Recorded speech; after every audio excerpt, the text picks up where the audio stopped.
অনেকদিন ধরেই নতুন দলের আত্মপ্রকাশকে কেন্দ্র করে চলছে নানা গুঞ্জন। কে বা কারা থাকছেন শীর্ষ নেতৃত্বে এ নিয়ে যেন আগ্রহের কারো কমতি নেই। তবে এই গুঞ্জনের মিলেছে অনেকটা সুরাহা। সমঝোতার ভিত্তিতে সাংগঠনিক কাঠামোতে আনা হচ্ছে কিছুটা পরিবর্তন।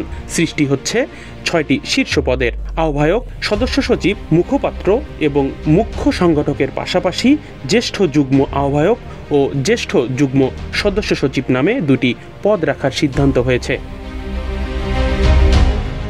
ছাত্র জনতার গণ অভ্যুত্থানের সময় সামনের সারিতে থাকা ছাত্র নেতারাই নতুন রাজনৈতিক দলের শীর্ষ পদগুলোতে আসছেন। নাহিদ ইসলামের আহ্বায়ক পদে মনোনয়ন নিয়ে শুরু থেকেই জাতীয় নাগরিক কমিটি ও বৈষম্য বিরোধী ছাত্র আন্দোলনের নেতাদের কারো কোনো আপত্তি ছিল না।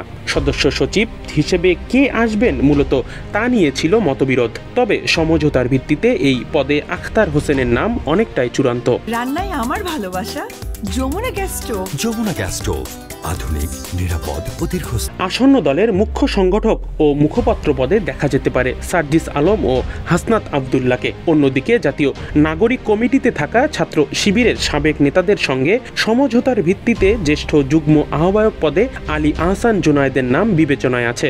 আর দলের জ্যেষ্ঠ যুগ্ম সদস্য সচিব পদে আসতে পারেন জাতীয় নাগরিক কমিটির বর্তমান আহ্বায়ক নাসির উদ্দিন পাটোয়ারি। শীর্ষ ৬টি পদের বাইরে নতুন দলে গুরুত্বপূর্ণ পদ পেতে পারেন জাতীয় নাগরিক কমিটির মুখপাত্র সামান্তা শারমিন, যুগ্ম আহ্বায়ক সরোয়ার তুষার, তাসনিম জারা ও আরিফুল ইসলাম আদিব, যুগ্ম সদস্য সচিব অনিক রায়, মাহবুব আলম ও অলিক মৃধা। এছাড়া বৈষম্য বিরোধী ছাত্র আন্দোলনের মুখ্য সংগঠক আব্দুল হান্নান মাসুদকেও দলের গুরুত্বপূর্ণ পদে দেখা যেতে পারে।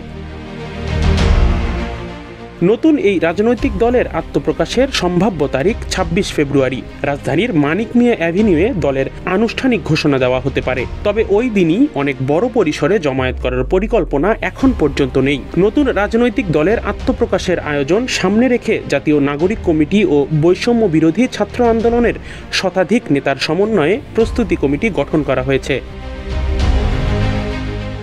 গত বুধবার বিকেল থেকে রাত 10:30 পর্যন্ত রাজধানীর বাংলা মোটরে জাতীয় নাগরিক কমিটির কেন্দ্রীয় কার্যালয়ের প্রস্তুতি কমিটির প্রথম সভা হয়।